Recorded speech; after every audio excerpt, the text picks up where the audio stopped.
ओम शिवाय, जय माता दी। पुनः स्वागत है आप सभी का। छोटी सी प्रार्थना रखना चाहता हूँ विषय के माध्यम से। जो सीधा जो मार्ग है, जो बिल्कुल सीधा दिखाई देता है, अगर कोई भी व्यक्ति इंसान उस पर चलता है तो क्या उस पर अगर चलता रहेगा तो उत्तम मात्रा में धन क्या नहीं मिल पाता है? क्या यह बहुत ज़्यादा आवश्यक है कि युग ऐसा चल रहा है, प्रभाव ऐसा चल रहा है कि हम तो सीधा चलना चाहते हैं और लोग हमारे को चलने नहीं देते, इसलिए हमारे को मार्ग थोड़ा सा टेढ़ा करना पड़ता है। लेकिन वो टेढ़ा करना इतना ज़्यादा आवश्यक है कि जैसा युग चल रहा है तो उत्तम धन की जो प्राप्ति चाहिए वह तभी आ पाती है जब मार्ग में थोड़ा थोड़ा टेढ़ापन भी होगा। निजी अनुभव से मैं प्रार्थना करता हूँ कि धन को पहले समझने का प्रयास करिए। धन जो है उसको ऊर्जा मानिए, ना कि कोई धातु के ज़रिए कि सोना आपके पास आ रहा है, कैश के ज़रिए कि बहुत ज़्यादा कैश का लेन देन हमारे पास है। इसको मत मानिएगा, इसको मानिएगा कि उसमें छुपी हुई जो ऊर्जा है उसको धन ऊर्जा मानिएगा। धन ऊर्जा का एक नियम है कि धन ऊर्जा पानी की तरह जो है अनाहत होता है उसका, और वो ऊर्जा को ग्रहण करती है। और धन जो है बहुत सारे मार्गों से आपके पास होता हुआ आता है, और धन की प्रकृति है कि उसको चलायमान बने रहना चाहिए, उसको रोकने का प्रयास नहीं करना चाहिए। जो फ्लो जो है उसका जो वो चक्कर लगाता है, वो चक्कर बहुत ज़्यादा विस्तृत होने लग जाएगा तो आपके पास बहुत ज़्यादा धन का आशीर्वाद बना रहेगा। तो धन एक ऊर्जा है, इसको अब आप समझ गए हो, ना कि यह है कि आपके पास कैश कितना आ रहा है, बैंक बैलेंस कितना ज़्यादा है।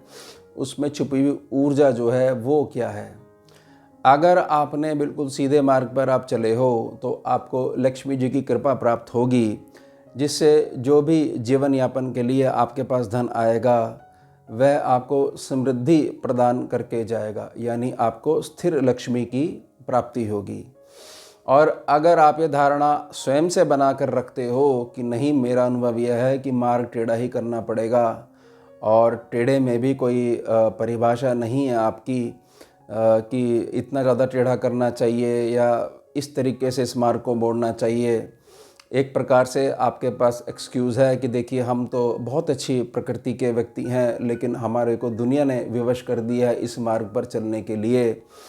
और यह जो है इस सब के लिए हमारी कोई भी गलती नहीं है। यह तो चलता ही है, यह तो करना ही पड़ता है। ये एक प्रकार के एक्सक्यूज़ जो आप दे रहे हो, यानी जो बचने का जो मार्ग है वह शब्दों में आप जो व्यक्त कर रहे हो, परिभाषा बता रहे हो, तो ये बात समझिएगा कि इसमें पैसा तो बहुत आएगा आपके पास, लेकिन लक्ष्मी जी का जो आशीर्वाद समृद्धि है वह नहीं आ पाएगी आपके पास।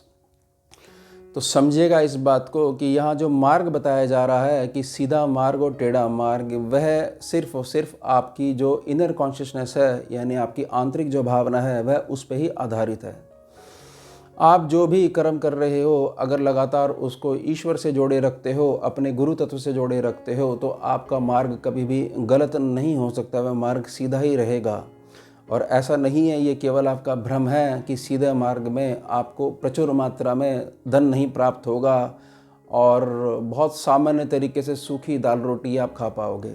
जबकि सीधे मार्ग पे आपके पास इतना धन आएगा क्योंकि आपकी भावना ऐसी है, आप उसको प्रणाम करोगे, स्वागत करोगे लक्ष्मी जी का, तो लक्ष्मी जी स्थिर रूप में विराजमान होंगी और आपके द्वारा से कोई भी भूखा वापस नहीं जाएगा, कोई भी प्यासा वापस नहीं जाएगा। लोग आपको छूने के लिए तरसेंगे क्योंकि महालक्ष्मी का साक्षात आशीर्वाद आपके साथ चल रहा होगा, क्योंकि आप जो है इसको सेवा मानकर इसमें मेहनत करे जा रहे हो, कर्म करे जा रहे हो, और बिल्कुल भी आपका लगाव इस बात से नहीं है कि आ क्या रहा है और जा क्या रहा है। आप तो सेवा मानते हुए इस मार्ग पर अग्रसर हो। दूसरी तरफ जो बहुत ज़्यादा टेढ़े मार्ग का प्रयोग करते हैं, तो यह प्रकृति का बड़ा आशीर्वाद बना रहता है कि बहुत तेज़ी से उसमें वो कामयाब होते हैं, क्योंकि बहुत ज़्यादा ऊंचाई से जो व्यक्ति गिरता है उसको ज़्यादा चोट लगेगी। तो ये जो नेगेटिव जो सोच है कर्म के प्रति, मार्ग के प्रति, वह व्यक्ति बहुत तेज़ी से उस व्यक्ति से जो बहुत सीधा चलता है उससे बहुत तेज़ी से प्रोग्रेस करता है और जब ऐसा हो जाता है कि इतनी ऊंचाई से गिरने पर बिल्कुल जो है बहुत ज़्यादा चोट लगेगी, तभी उसको गिरा दिया जाता है। उस समय उसकी सारी गणनाएं फेल हो जाती हैं, जिन पे वो बहुत ज़्यादा विश्वास करता है वही विश्वासघात करके चले जाते हैं। और जिस जिस मार्ग से उसको मदद आनी चाहिए थी, वह मार्ग हमेशा के लिए बंद कर दिए जाते हैं। जिनके लिए वह यह कहता है कि मैंने स्वयं को त्यागते हुए, स्वयं के जीवन को बहुत ज़्यादा क्षीण करते हुए इन सब परिवारजनों के लिए टेढ़े मार्ग पे मैंने चलना आरंभ किया था, वह सब अभी रूठ जाते हैं। तो यह प्रभाव है वह उस आंतरिक भावना का, जिसको आप यह कहते हो कि हमारी बहुत ज़्यादा मजबूरी है, हम व्यक्ति बहुत अच्छे हैं लेकिन मार्ग टेढ़ा करना पड़ता है।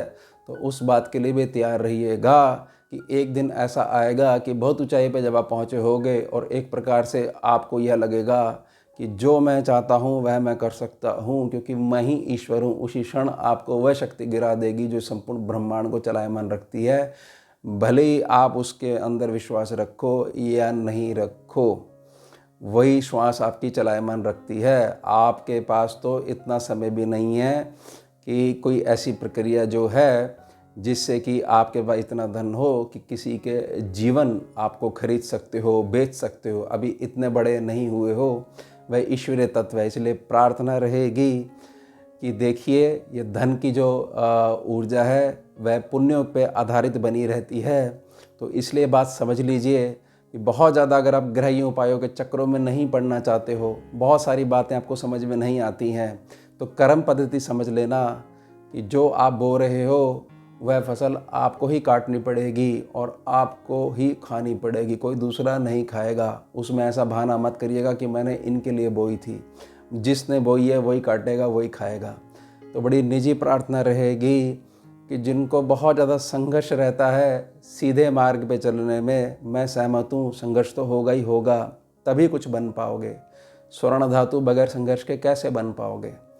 आराम से घर में बैठकर स्वर्ण धातु नहीं बना जा सकता है। तो भूखे को भोजन और प्यासे को पानी। और जिनको बहुत ज़्यादा शिकायत बनी रहती है कि इंसान बहुत ज़्यादा धोखा देता है, इंसान विश्वास नहीं है, तो मत करिए। कौन कह रहा है करने को? स्वयं पे तो विश्वास करिए। स्वयं के ऊपर विश्वास करते हुए जितने जीव हैं, बेजुबान जीव हैं, इनसे प्रेम करिए। यह बिल्कुल भी आपको धोखा नहीं देंगे। और जो धोखा और इंसानों से आपको प्राप्त होता है वह आपके कर्म का ही प्रतिफल आपको प्राप्त होता है। वह हर किसी को ऐसा नहीं करता है।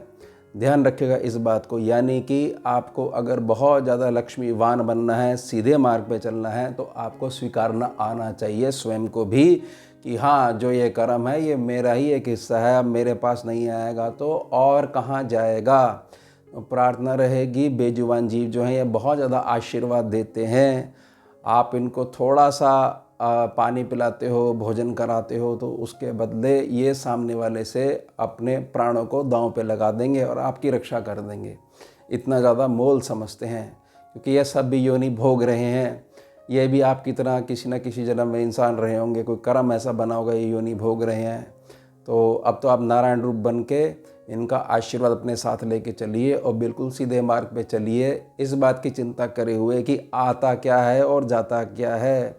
ये अकाउंटेंसी बंद कर दीजिए, हिसाब लगाना बंद कर दीजिए, तो बहुत सारी चीज़ें ईश्वर भी आपके लिए जो हिसाब में लिखी हुई है वो उनको हटा देगा कि जब ये इतना विश्वास करके चल रहा है तो कुछ चीज़ों में रियायत दे दी जाए। ये बड़ा निजी अनुभव है। तो भूखे को भोजन और प्यासे को पानी, आप जो बनना चाहते हो इसी जन्म में वो आपको बना देगा। ध्यान रखिएगा, लेकिन प्रेम के साथ। ऐसा नहीं कि मान लीजिए आप स्ट्रीट डॉग की सेवा कर रहे हो, तो आपने बोला कि ये डॉगी जो है काट सकता है, इसलिए मैंने दूर से रोटी उसको फेंक दी। ठीक है, अच्छी बात है, आपने सावधानी रखी, लेकिन वो इंसान नहीं है, वो नहीं काटेगा। उसको पता है कि आप उसका पोषण कर रहे हो। केवल इंसान ही ऐसा है जो ये सीमा भी पार कर जाता है कि जो मुझे सुख दे रहा है मैं उसको भी दुख पहुंचाऊंगा।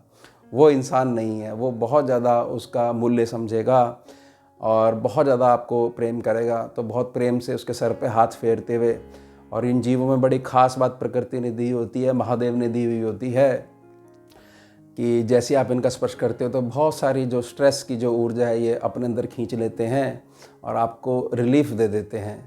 तो इनसे खूब बातें करा करिए, ये खूब बात करते हैं और बहुत कुछ आपकी जो ऊर्जा काट देते हैं और आपके पास एक बॉन्डिंग बन जाती है कि हमारा भी कोई अपना है, और ये बिल्कुल आपको धोखा नहीं देते हैं। तो ध्यान रखिएगा इस बात का कि केवल हमारे को सीधे मार्ग पे ही अनुसरण अपना बना कर रखना है। इसी मार्ग पर चलते हुए मैं को माता लक्ष्मी की स्थिरता का आशीर्वाद प्राप्त होगा। अब मिलते हैं आपसे अगले भाग में नए विषय के साथ। जुड़िए और जोड़िए। ओम शिवा जय माता।